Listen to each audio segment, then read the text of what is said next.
Hello everyone, मेरे YouTube channel BRS study point में आप सभी का स्वागत है। आज मैं आपको बताने वाला हूं कि बीटीयूपी से जितने छात्र छात्राएं पॉलिटेक्निक कर रहे हैं उनके परीक्षा फॉर्म आ चुके हैं और आपको बताऊंगा कि किस प्रकार से आपको एग्जामिनेशन फॉर्म फिल करना है, कैसे पेमेंट करना है और आपके लॉगिन पर क्या क्या किस प्रकार से कौन कौन से सब्जेक्ट्स शो करेंगे। ठीक है, तो आइए देखते हैं। आपको बता दें कि बीटीयूपी ने एक लेटर जारी किया है और जिसमें ये कुछ पॉइंट हैं, 6 पॉइंट बहुत इंपॉर्टेंट है। पहले आप ये समझ लें, उसके बाद आपको दिखाते हैं कि किस प्रकार से फॉर्म को आपको भरना है, लॉगिन करना है। तो देखिए लिखा हुआ है कि 28 मार्च 2025 से 31 मार्च 2025 तक सभी छात्र छात्रा स्टूडेंट लॉगिन पर अपना प्रोविजनल फॉर्म देख सकते हैं। ठीक है, तो इसका कहने का मतलब ये है कि 28 तारीख, देखिए आज है 29 तारीख, ठीक है, आज 29 तारीख है। तो ये आपके लॉगिन पर जब आप बीटीयूपी का लॉगिन करेंगे तो वहां पर जो है आपका प्रोविजनल फॉर्म जो है वो दिखाई दे रहा है।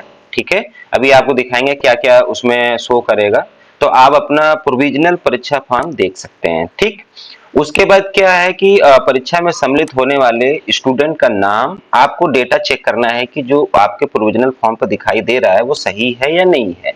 परीक्षा संबंधी विषय आपके आ रहे हैं, ठीक है, या नहीं आ रहे हैं, परीक्षा शुल्क आदि जी सभी कुछ उसमें प्रदर्शित हो रहा है, तो आप वहां पे चेक कर लेंगे। आपको यहाँ बता दें कि जैसे कि कुछ छात्र छात्राओं को कंफ्यूजन था कि हमारे जो सेमेस्टर के जैसे फर्स्ट जो सेकंड सेमेस्टर में स्टूडेंट पढ़ रहे हैं अभी, कि फर्स्ट सेमेस्टर की बैक इस सेमेस्टर में होगी या नहीं होगी, क्योंकि जैसे कॉन्सेप्ट है कि इवन सेमेस्टर की बैक इवन सेमेस्टर में देना होता है और ऑड सेमेस्टर का जो बैक पेपर है वो ऑड सेमेस्टर में है, लेकिन ऐसा नहीं है। जो भी ऑड सेमेस्टर के बैक पेपर है वो इवन सेमेस्टर में देने को मिल रहे हैं, ये बहुत अच्छी बात है सभी छात्र छात्राओं के लिए।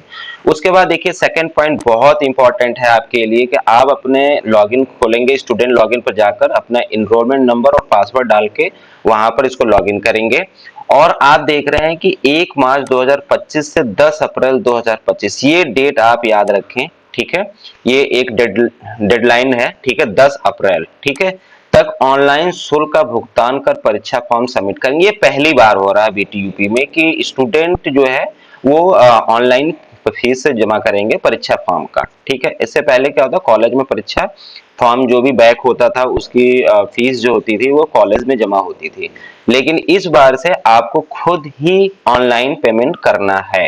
ठीक है, तो ध्यान रखें, अगर आप इस डेट में नहीं कर पाते हैं पेमेंट तो आपका फॉर्म कॉलेज से अग्रसारित नहीं किया जाएगा और आप एग्जाम में किसी भी हर हालत में आपको बैठने नहीं दिया जाएगा। नंबर थर्ड देखते हैं क्या है, छात्र के द्वारा शुल्क जमा करने के उपरांत, जैसे आपने 10 अप्रैल तक आपने अपना पेमेंट कर दिया, उसके बाद कॉलेज के लॉगिन पर ये शो करने लगेगा, तो दिखाई देने लगेगा, तो छात्र का परीक्षा फॉर्म संस्था लॉगिन पर प्रदर्शित होगा, जिससे संस्था द्वारा परिषद को अग्रसारित किया जाएगा।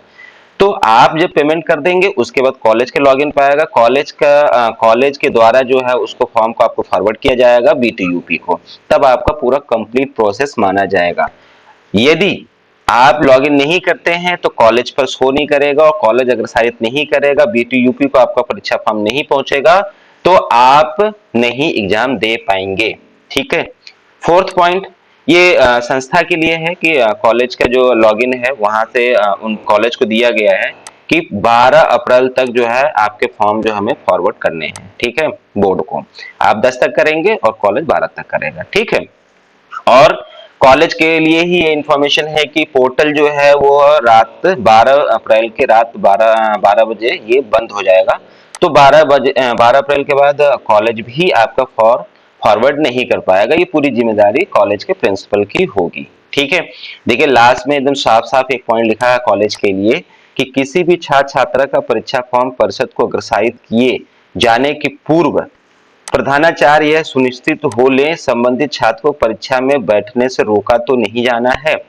आपको बता दें, अगर किसी छात्र छात्रा के नाम काटे गए हैं या कोई भी समस्या है, एक बार वो अपने कॉलेज से मिलकर उस समस्या को निदान करा ले, अन्यथा की स्थिति में वो परीक्षा फॉर्म उनका फॉरवर्ड नहीं किया जाएगा। ठीक है, क्योंकि प्रधानाचार्य को डायरेक्ट निर्देशित किया गया है यहाँ पर कि यदि अगर किसी को रोकना है तो वो प्रिंसिपल रोक सकते हैं। ठीक है, तो ये आप ध्यान दें और पूर्ण रूप से सुनिश्चित होने के उपरांत ही परीक्षा फॉर्म परिषद को अग्रसारित करें। ठीक है, तो ये लेटर आया है बीटीयूपी का। ठीक है, ये बीटीयूपी का लेटर है। और इसके अकॉर्डिंग ही कॉलेज को भी काम करना है। तो आइए देखते हैं कि किस प्रकार से आप अपना लॉगिन करें। सबसे पहले आपको गूगल क्रोम खोलना है और आप यहाँ पे ऊपर देख रहे हैं जहाँ टैब है वहां पर टाइप करना है BTUP। ठीक है, क्या करना है? BTUP।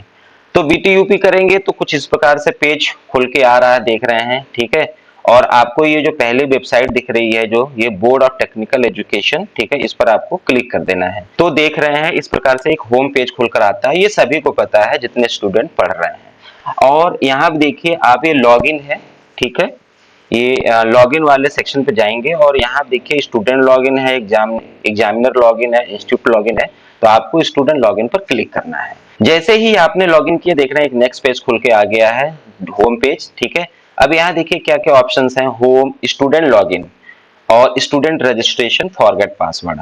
अगर अभी तक किसी छात्र ने इस पर जाके रजिस्ट्रेशन नहीं किया है तो वो रजिस्ट्रेशन करेंगे सबसे पहले, क्योंकि स्टूडेंट लॉगिन वही लोग कर पाएंगे। यहाँ आप देख रहे हैं एनरोलमेंट नंबर और पासवर्ड जो मांग रहा है वही लोग कर पाएंगे जो लोग रजिस्ट्रेशन कर चुके हैं। ठीक है, और यदि आप पासवर्ड भूल गए हैं तो देख रहे हैं यहाँ पे सेक्शन में दिखा रहा है फॉरगेट पासवर्ड का। इस पर क्लिक करके आप OTP आएगा, ठीक है, एक मोबाइल पर आपके, तो उसके थ्रू आप जो है फॉरगेट पासवर्ड कर सकते हैं। ठीक है, नया पासवर्ड आप बना सकते हैं। तो आप देखते हैं यहाँ पर स्टूडेंट लॉगिन में आपको आपने रजिस्ट्रेशन किया है तो आपके एनरोलमेंट नंबर और पासवर्ड आपको पता होगा। तो यहाँ पर डालने के बाद आपको क्या करना है? लॉगिन करना है। ठीक है, जैसे ही लॉगिन करेंगे आप तो आप देख रहे हैं कि एक होम पेज खुलकर आ गया है, जिस पर यहाँ देखिए स्टूडेंट लेफ्ट साइड में देख रहे हैं यहाँ पर कि स्टूडेंट राइट्स। ठीक है, और उसके बाद देखिए डैशबोर्ड दिया हुआ है, यहाँ पर नीचे दिया हुआ ई-सेवा छात्रों के लिए प्रोविजनल एग्जामिनेशन फॉर्म। अब आप देखिए यहाँ पे लिंक आ गया है प्रोविजनल एग्जामिनेशन फॉर्म, आपको अपना डेटा चेक करने के लिए अभी। तो आप क्या करेंगे? इस पर क्लिक करेंगे प्रोविजनल एग्जामिनेशन फॉर्म पर।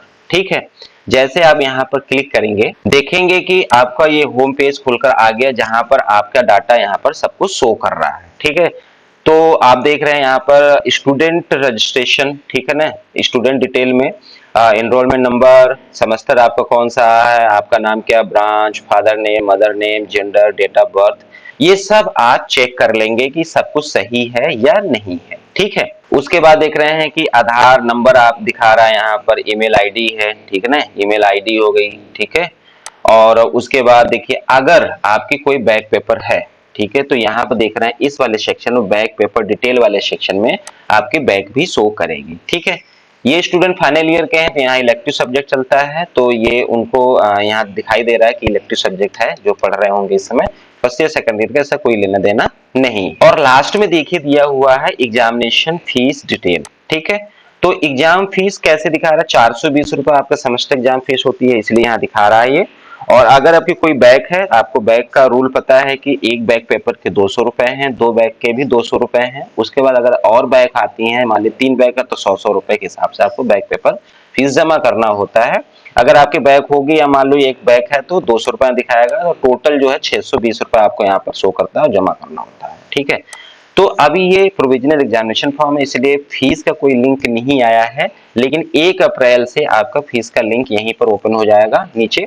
ठीक है, और आप अपना पेमेंट ऑनलाइन कर पाएंगे। तो आपका फॉर्म कुछ इस प्रकार से होगा। ठीक है, और आइए देखते हैं कि जो कॉलेज के वेबसाइट पर, जब कॉलेज के लॉगिन पर जब आपका ये एग्जामिनेशन फॉर्म पहुंचेगा तो वहां क्या क्या दिखाएगा। तो आप देख रहे हैं कि student personal and academic detail, ठीक है ना, ये ऊपर देखिए यहाँ पर, और ये पूरा स्टूडेंट की आपकी जो डिटेल है वो पूरी यहाँ पर शो हो रही है। ठीक है, तो ये आप तो प्रोविजनल है, प्रोविजनल एग्जामिनेशन फॉर्म में आपने सबने चेक कर लिया है। ठीक है, तो नीचे आइए देखते हैं जो सबसे इंपॉर्टेंट है बैक पेपर और उसकी फीस का क्या सीन रहेगा। तो आप देख रहे हैं यहाँ पर कि ये जो स्टूडेंट है वो सेकंड सेमेस्टर के स्टूडेंट हैं। ठीक है, तो इनका जो बैक पेपर है, देखिए इनकी बैक लगी हुई है कुछ, तो फर्स्ट सेमेस्टर के देखिए सब्जेक्ट शो कर रहे हैं। ठीक है, ये बहुत अच्छी बात है कि फर्स्ट सेमेस्टर की बैक दिखा रहा है यहाँ पर, इसका मतलब आपको फर्स्ट सेमेस्टर की बैक सेकंड सेमेस्टर में देने को मिलेगा। तो फीस देखिए, और फीस सेक्शन में जाएंगे तो देखिए एग्जामिनेशन फीस 420 रुपए, 3 बैक है तो 300 रुपए, टोटल 720 रुपए इनको जमा करना है। कहने का मतलब ये है कि सेकंड सेमेस्टर में आपको फर्स्ट सेमेस्टर की बैक देने को मिल रहा है। इसी प्रकार से हम फोर्थ सेमेस्टर के स्टूडेंट का डिटेल देखते हैं कि क्या वहां शो करेगा। ठीक, तो आप देख रहे हैं यहाँ पर कि जो ये स्टूडेंट हैं ये 4th सेमेस्टर में अभी पढ़ रहे हैं, इनको 2nd सेमेस्टर की बैक भी देने को मिल रहा है और 3rd सेमेस्टर। कहने का मतलब टोटल बैक अगर उस स्टूडेंट की जो है, ठीक है, वो 1st ईयर से लेके उनको देने को मिल रहा है इस बार। ये बहुत अच्छी बात है, बोर्ड ने ये बहुत अच्छा पहल किया है। तो ये अभी 2nd ईयर में होते हुए 1st ईयर के सभी बैग दे पाएंगे। ठीक है, इसी प्रकार आइए 3rd ईयर का देख लेते हैं कि 3rd ईयर के जो स्टूडेंट है उनको कौन कौन से बैग देने को मिलेगा। कि यहाँ पे बैग जो है वो भी दिखा रहा है और इलेक्टिव सब्जेक्ट भी है, क्योंकि 3rd ईयर के स्टूडेंट को इलेक्टिव सब्जेक्ट यहाँ पर शो होगा। अब कॉलेज को क्या करना है, यहाँ पर आपको जो इलेक्टिव सब्जेक्ट पढ़ाए जा रहे होंगे, जैसे इलेक्ट्रॉनिक्स स्टूडेंट है तो इनको मेडिकल इलेक्ट्रॉनिक्स पढ़ाया जा रहा है ये सब्जेक्ट, तो ये इनको यहाँ पे कॉलेज यहाँ पे क्लिक करके सबमिट कर देगा। ठीक है, अब देखिए क्या है कि यहाँ पर जो सब्जेक्ट देख लें बैक पेपर के, वो ध्यान दें। यहाँ पर इनको देखिए, ये फाइनल ईयर के स्टूडेंट हैं अप टू 5th सेमेस्टर तक जितनी भी बैक हैं इनकी, ठीक है, वो सब दिखा रहा है। देखिए 2nd सेमेस्टर की बैक है, 1st सेमेस्टर की बैक है, ठीक है, 2nd ईयर की बैक है, ठीक है, ये भी 2nd ईयर की बैक है और फाइनल 5th सेमेस्टर की। तो 1st सेमेस्टर से लेके 5th सेमेस्टर के सभी बैक इनको देने को 6th सेमेस्टर मिल रहा है। ये बहुत अच्छी बात है। अगर आप ऐसा आपको चांस मिला है तो आप समझ लीजिए आप क्लियर कर लेते तो आप स्पेशल बैक में नहीं जाएंगे। ठीक है, तो कुछ ये इस प्रकार से एग्जामिनेशन फॉर्म आपके रहेंगे। तो आपको बड़ा केयरफुली आपको अपने एग्जाम फॉर्म को जो डिटेल्स है वो डिटेल को आपको रीड करना है। अगर कोई समस्या है तो आप कॉलेज से संपर्क करेंगे। और जैसे फीस की बात थी, 420 रुपये आपने पहले जमा कर दिया है, वो आके कॉलेज में संपर्क करके पता कर सकते हैं। तो वो फीस आपको जमा करना है कि कॉलेज जमा करेगा, वो एक बार क्लियर कर सकते हैं आप कॉलेज में आके। ठीक है, ऐसे ही लेटेस्ट इन्फॉर्मेशन के लिए हमारे YouTube channel BRS study point को सब्सक्राइब करिए, शेयर करिए, लाइक करिए, अपने दोस्तों को भेजिए ताकि आपको लेटेस्ट इन्फॉर्मेशन जल्दी से जल्दी मिल सके। Okay, thank you.